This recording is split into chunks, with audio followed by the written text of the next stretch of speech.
guys, it's Holly here for PlayStation Access, and I'm continuing my trip in Paris to see Watch Dogs, and I'm with Danny, who is lead game designer, and of course, we're talking about the game that everyone wants to know more about.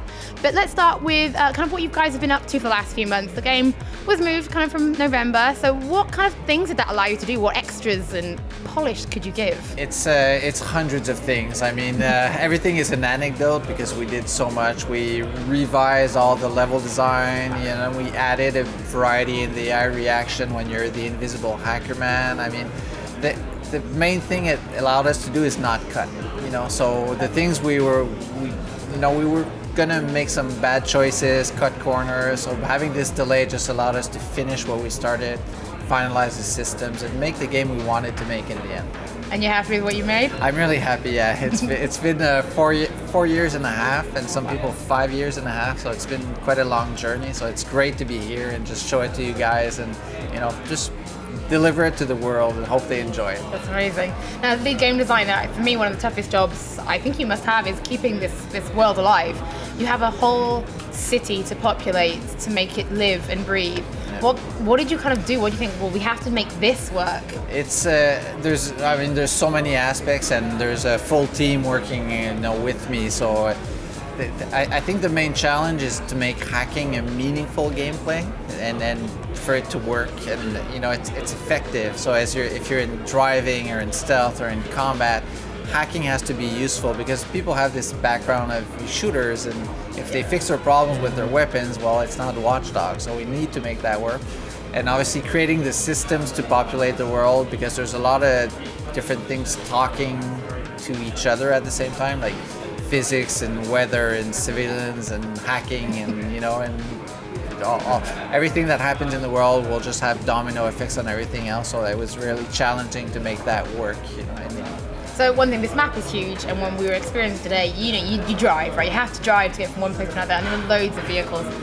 They all seem to feel different. When you were putting that in there, because driving in a game like this can make or break a game. Yes. What kind of time and dedication did you give to that? It was the first thing we worked on. Really? We started with that. When I arrived on the project, there was this kind of mode where you would drive and try to hack people and stop them with traffic lights, and it really the first thing I played, so the idea has been there for quite a while.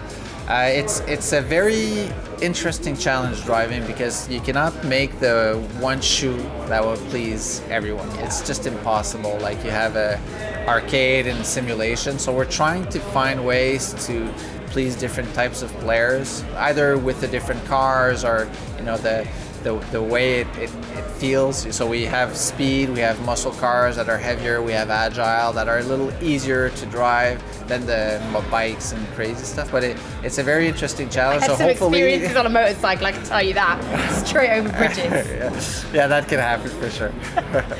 Okay, so the phone plays a massive part, and it isn't just for hacking. At one point, the phone led me to a giant spider. Do you tell us about building that into the game? Yeah, the giant spider or the phone? The phone, and the things that it can do, such as giant spiders.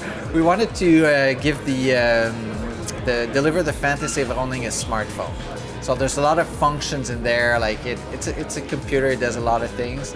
Customize your songs. There are order cars and things like that, mini games, and we added augmented reality games, so you can play Invasion, which is a shooting aliens, with a AR gun, and then in there's D-trips, so digital trips. They will affect your brain waves and make you kind of hallucinate a parallel world. But the goal is to create something light. We have a serious game, and this is just it's a way for us to give simple fun to players, and it still kind of makes sense in the world, the Watch Dogs universe. But also really to just change the pace and enjoy the game and on a lighter tone, have a break from the story if you want to, and then do something crazy. Did you try Madness as well? Yes, we've been trying with shooting zombies. I'm still in the spider. I was just kept playing spider, just rocket launching cars. There's more that's coming in the final game as well. Even better. So it's not just about playing Watch Dogs by yourself. It is some seamless online that we've experienced today. But for those people who are a bit like, I'm not too sure if I'm going to enjoy this, what kind of balancing have you put in for the online? First thing, if you want, you can turn it off. I mean, so if you're not into that, no problem. I mean, this game is trying to respect every play style, and that's it's a player preference, so it's okay. But we also put a shield in, so if someone comes in your game and hacks, first, the activity is fun. So we want it to, it's hide and seek. So you're trying to find this person using technology and your tools. So it's a fun activity. And then secondly, it's not lethal, so you don't have to, go around killing each other. And then there's a shield, so it cannot happen, time after time again. So if someone comes in, you will be protected for a certain amount of time. So that's a way, to pace it, to not be, intrusive. And the less you participate, the longer that shield is. So if you're not into it, naturally the game will kind of slow down that aspect. And if you're very active, it will accelerate it. So it's more a kind of a player choice in the end. So the final thing we have to ask about, because this is PlayStation Access, there is some PlayStation exclusive content coming to Watch Dogs. Can you tell us a little bit about that? Well, there's basically 1 hour of extra content, and it has its own small missions, and it's more Watch Dogs for the fans to play, and it's just a kind of a special thing we did for the PlayStation fan. No arguments from me. Well, thank you very, very much for your time. I know you've been a very busy man today. Right, my pleasure. Thank you very much. And you guys, thank you so much for watching. Don't forget you can stay tuned to the YouTube channel because we'll have even more stuff coming up from the world of PlayStation.